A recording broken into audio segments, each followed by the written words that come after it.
嗨，这是 Dimi Studio。那今天我们要来调整我自己的 Laylaps，因为这个口琴的簧板，它是我跟学生收他二手不要的280所改制而成的。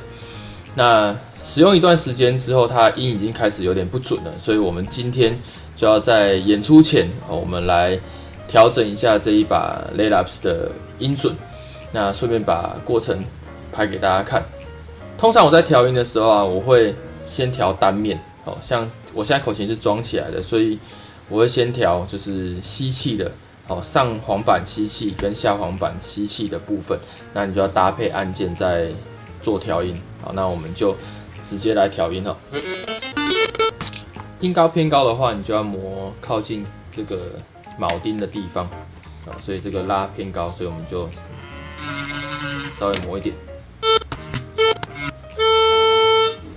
每个人会因为你吹奏的嘴型不同，所以会造成音高有点不一样。所以假设你的琴拿给我调，那我大概是只能用我的嘴型去模拟这个音高。所以如果你可以提供你比较常用的嘴型给调口琴的人或者是技师的话，那他可能会比较容易的帮你的口琴调到你想要的这个音准上。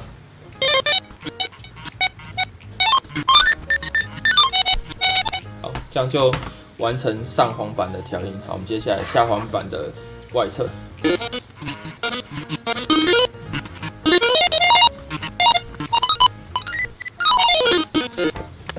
好，我们现在完成的是下簧板的吸气，那接下来我们就要调内侧，内侧就会相对的比较麻烦。好，我们先把口琴拆开来。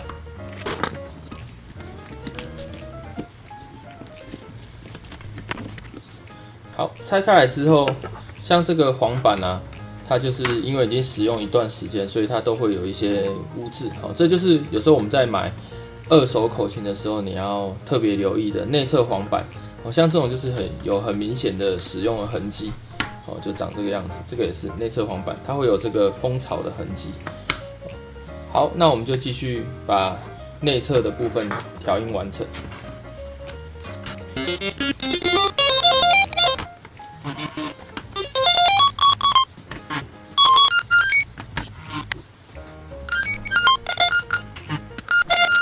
下簧板的内侧。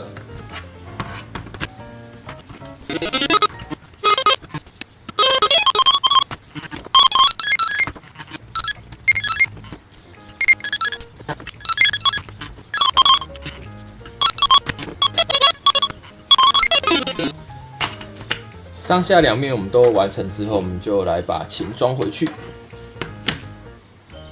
好，先上弹簧，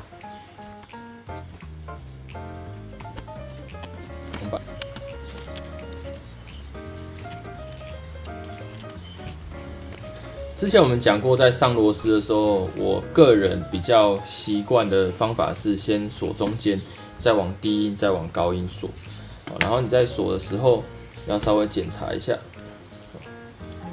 然后先让每个螺丝都先有咬到这个簧板的牙，之后你再锁紧会比较安全。有时候像 Hohner 系列的口琴，就是会有你锁完了，那发现有其中一个螺丝会有一点咬不到牙，会有这样的状况发生。那 Suzuki 的就比较少见，尤其是 Hohner 的簧板螺丝又比 Suzuki 的还多，所以你要特别注意一下这样的状况。好，那我先让所有的螺丝都咬到牙之后，然后确认一下装的位置，好，然后再从中间我会先往低音的地方去锁。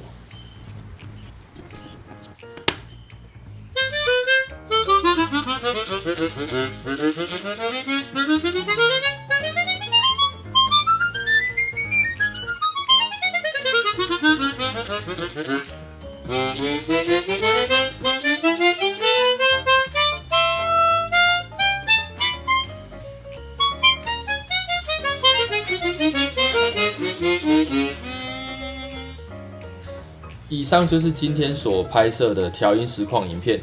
那调音过程中，你的嘴型变化也会影响到音准。那在调的时候，也有可能因为你在磨这个靠近铆钉的地方或靠近焊点的地方，会造成这个簧片间距会有所改变，所以你要特别注意。所以这件事情其实很考验这个调琴师的这个熟练度哦，你要怎么样去完成这个调音在比较短的时间内。那以我自己的经验，整把口琴调完大概会花我15到20分钟的时间，16孔的半音阶。好，那以上就是今天的调音实况，我们下次影片见，拜拜。